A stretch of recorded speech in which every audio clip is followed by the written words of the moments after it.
Good afternoon to you, or early evening, or wherever the hell you are, whatever the hell it is. Roboland's vids, Rob Wheatley, Roboland, Disgracelands, Dave McCallum, the Invisible Pineapple. Oh, did you hear that? Oh, this is another one in the series of Tonewood, my arse. There's nothing like a bit of controversy. No, it's just, look. You know. It's a bit of wood. Tiny little guitar. It's an Aria Goal Rush. Commemorate the South African World Cup. Got a football boot on the top for kicking people in the nads, obviously. You should need to do that. Kick yourself in the nads if you're a football fan. I don't understand it myself. Bunch of overpaid hairdressers and wife beaters and running around in tiny shorts, bumming each other to death every time someone kicks a bit of leather between two sticks. Get a grip, guys, get a grip.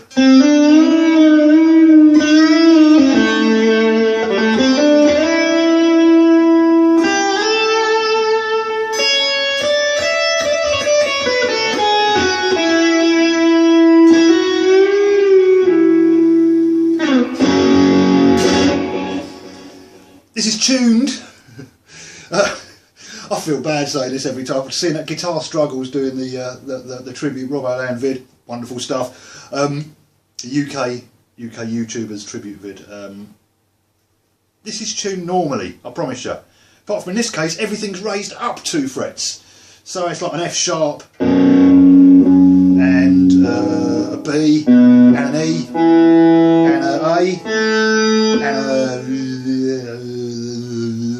something else, and another F sharp, and something else. They're just like whopping a capo on your 2nd fret. The reason I do this is because for some reason this just doesn't like it up on when you put it in normal tuning. There is another video on this. Years and years ago I did a video, so if you want to find out more about this strange piece of kit, there's a video called Aria Goal Rush guitar lands at Roboland or something, or arrives at Roboland, but Aria Goal Rush is the one you want to have a look at. Cheap bit of kit, ex-demo model. There's some real design flaws, but again, that's all in the other video. I don't want to ruin it for you. Just been messing about with some stuff. It seems that there's other stuff coming up on the whole Tonewood thing. People are digging that up again, and you know, who gives a shit? Really, let's put it this way: I don't give a shit. Other people have other opinions. They've probably got more time and more effort and more energy and money to spend and go and look out and search out wonderful bits of wood to make guitars with. I've always been one of those people that just plays whatever the hell gets thrust into my hands. As long as it's a guitar, obviously. We're talking musical instruments and not, you know, sexual organs of the male variety.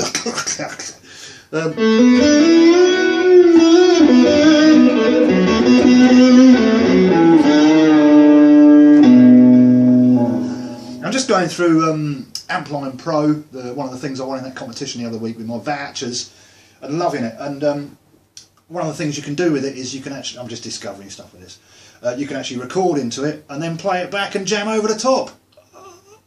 So just for a bit of messing about, I keep got my eye on the clock over there because I'm expecting a phone call, which is why you've got slightly worse video quality today, because I'm not filming on this in case it rings, and then that'll confuse the hell out of me and it'll be like Scanners when that bloke's head explodes. Like that. Fantastic film. Yeah, so I just recorded some tremolo-y type guitar just for the hell of it, just to show you guys and girls out there that, you know, I don't think anyone really cares what it's made out of. It is wood. It's got a stick stocked, you know, stuck. What's it called? It's a single coil thing, but it's not really. It's 2 of them glued together. What do you call it? But it's a really nice pickup. I think it's got that vintage sound, what I would call quite a warm, sort of not too trebly in your ears and all that stuff. Although, you know, there is a thing on here called a tone control. Lots of amps have them, and you can control the tone of your guitar by doing that. It's quite amazing. So, you know, you can go from that to that. Oh God, it sounds exactly the bloody same. There you go. How about that? Yeah, it sounds exactly the bloody same. Who said tone controls did anything? Anyway, I'm going to crank that down a bit and just look what you can do. Absolutely nothing. I just recorded that.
guitar. They did a couple of these tiny little travelly guitar things. They did one shaped like a Telecaster. This also has got a push-pull thing where you can push that out, and if you've got a battery in it, which this one doesn't have a battery in it, I'm going to turn that off. This one doesn't have a battery in it. You then get some stuff coming out the speakerage here, but it's not exactly the highest quality. But if you're out and about at a festival or something and you want to take an electric guitar to mess about with, these are quite a laugh. You know, maybe one day it might be worth something. If I dribble on it or something like that, it'll be worth less. But you know, the world's a strange place. Talking of strange things, prog bloke. Guess what, mate? The world's a strange place. People doing strange things they shouldn't. Look at this. Look at this. Guinness, right? Guinness. One thing we all know about beer, even if you know nothing about beer, Guinness. It's blick. For all you South African viewers, it's blickbon. It's a blick. Whereas this, they've given the brewers a bit of free rein. Where's the lens? Where's the camera on this? I'm going like that and looking like... There it is. Oh, so look. Guinness Golden Ale. And it's 4.5%. I have no idea what this tastes like. So this is a World's Foist. World's Foist. But I've noticed they've been doing a few other ones. And yeah, so I thought I'd give this a go. We'll see what this does, eh? They've not really gone to town on the title, have they? They could have called it Goat Scroat or something like that, but they've just called it Guinness Gold because I suppose that's what it does. And, oh, blimey, let's have a look, see what this does. I thought it's going to come out solid then. And apparently it's brewed in Dublin. It says it is on there. You never can say, oh look at that, it's got a Guinnessy head on it. Tight head. For all you migraine sufferers out there, this is probably the beer for you. 25 shots of Botox in my face, 25 shots of Botox. So here we go, pour that out. See what this does. 7 o'clock in the evening, it's daylight out, it's nice out there. Oh god, that's a bit of a... yeah, I'll lose my Guinness certificate for being able to pour a decent beer with this, but...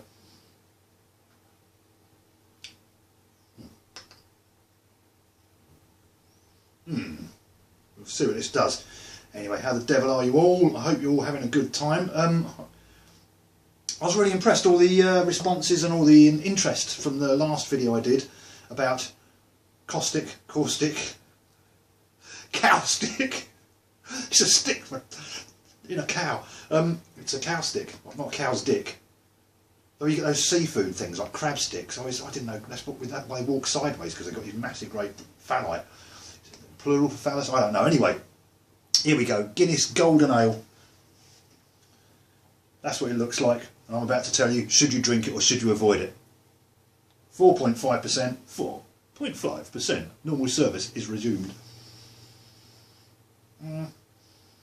Oh, got some on my nose. That's never a good thing.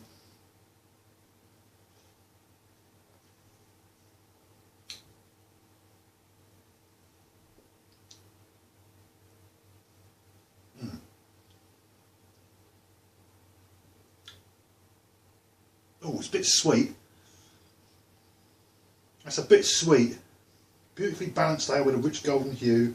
It's biscuit and malt. It's another biscuity malt thing. Yeah, it's a bit sweet for my liking. That's yeah, probably good with some stinky old cheddar cheese or something. A big slab of cheddar cheese. That'd probably do you quite good. But stick to making a Guinness. Does it sound like Guinness? Oh look, can you hear it? It's got that solid, it's not going ding ding ding like quite a lot of beers, so it's got, well, they've injected nitrogen or something into that as well, I don't know, but yeah, it's alright. If I got a free load of this I'll probably drink it, but whether I'd actually pay for any more of it myself out of my own pocket, different matter, but can't win them all. I think I should have stuck to the goat scroat. Here we go though, but yes, the video I did on caustic, and sorry Mercurial number 6 for stealing your thunder on that one.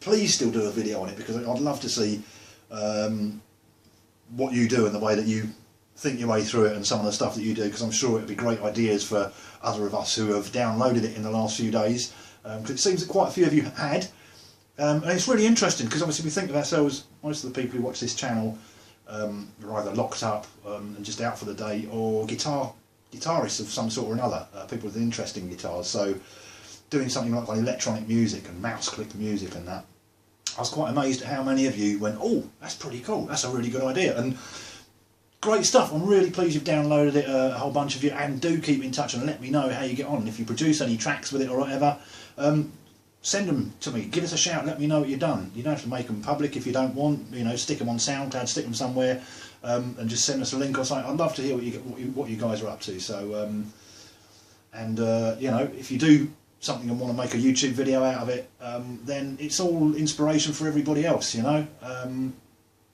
It's a long time since I've recorded music like that with mouse clicks, and I do enjoy it.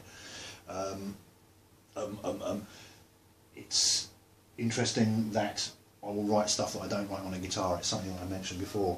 Talking of guitars, there's another guitar here, which is a non-tone wood guitar. Don't think I've shown you this one before.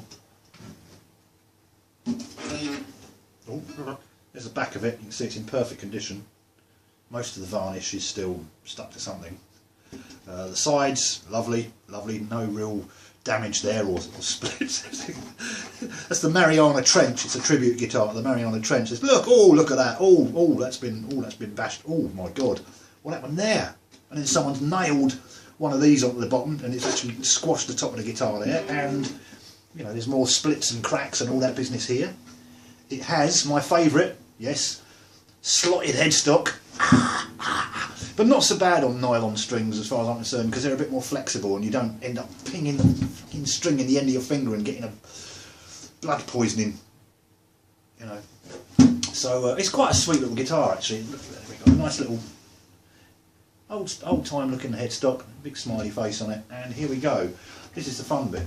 It's a 12 fret to the body, and then we get up here and we see this beautiful inlay and marquetry stuff, and this is all inlaid there. It's a very, very ornate little guitar.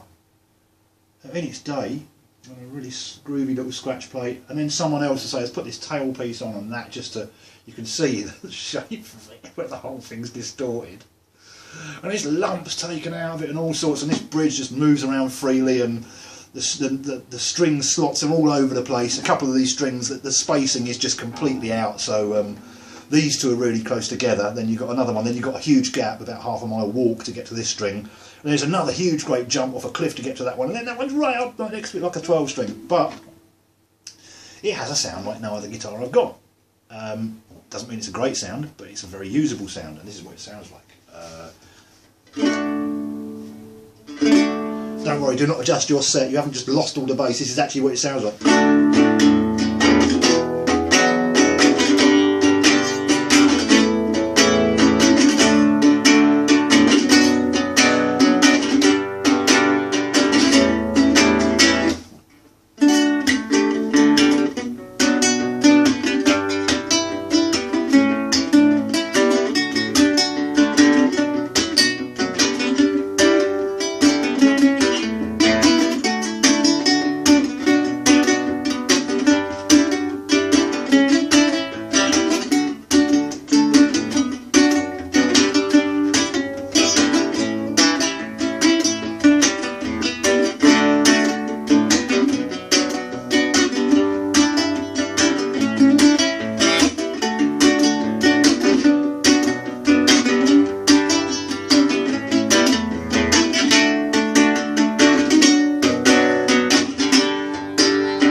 Cost me £5, 5, count them, 1, 2, 3, 4, 5, 1, 2, 3, 4, 5, which is about $7 from a junk shop. Probably still had these strings and absolutely everything just came as it was.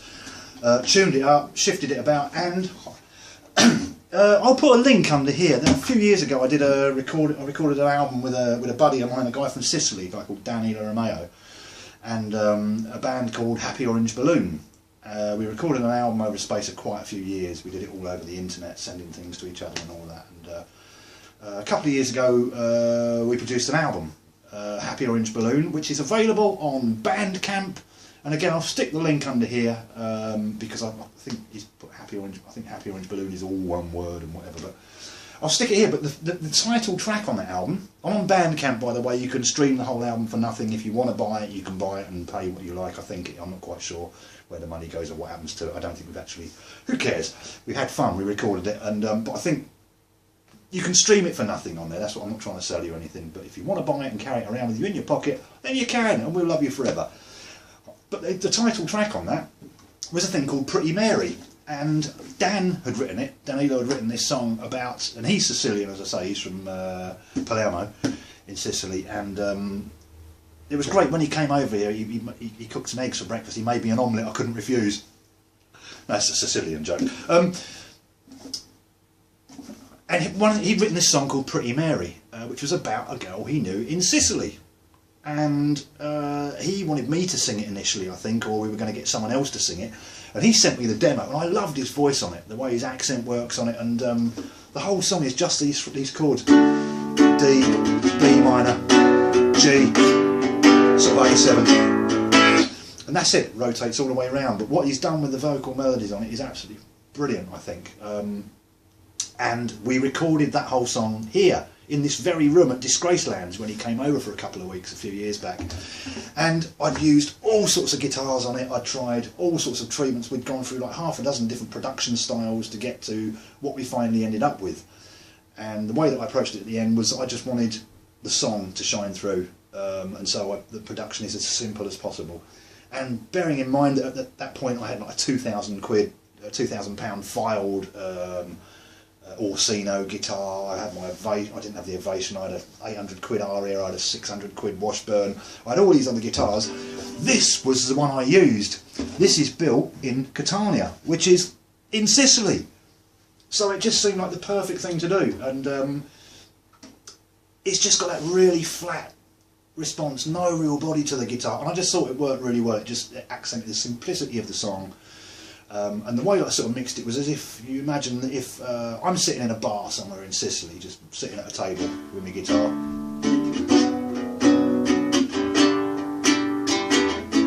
and then my old buddy Danilo comes in and starts telling me about this story about this girl he knew, and that's sort of how that's how we ended up producing that song. Really simple.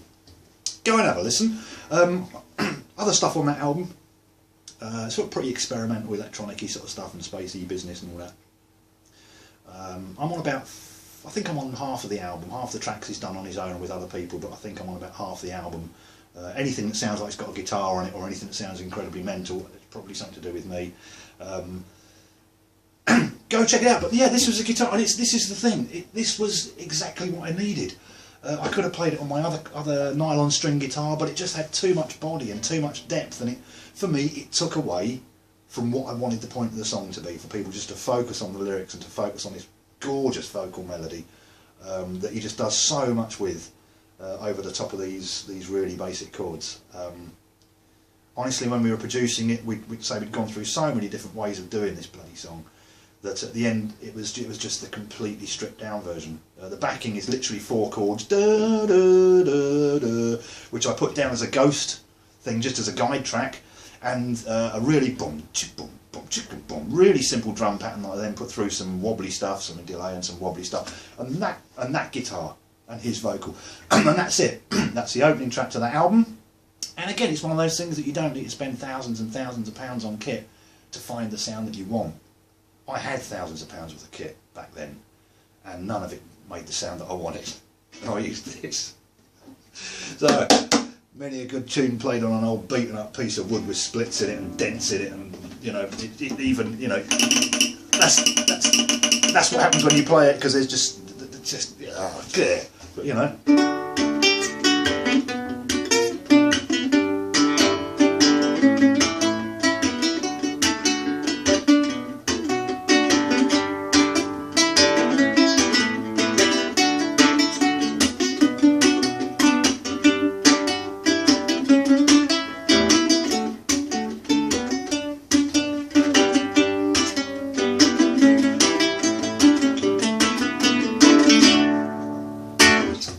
There you go, that's all the fun and the updates from here. I'm going to have to fly because that phone is going to ring in a minute and I'm going to have to go and just disappear out.